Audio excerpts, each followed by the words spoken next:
Say hello to the new Parent-Teacher Chat right in the Litchfield Community School app.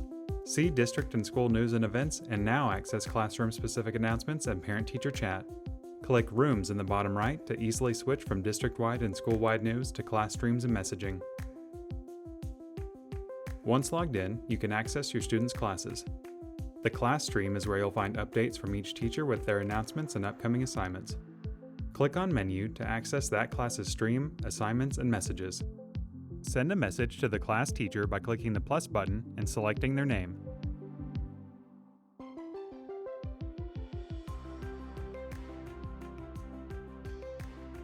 Switch to another class by clicking on Classes in the bottom left. Click School App on the bottom right while in Rooms to switch back to district and school news and events. To turn on push notifications for district, school, and classroom notifications, tap Settings and select Push Notifications.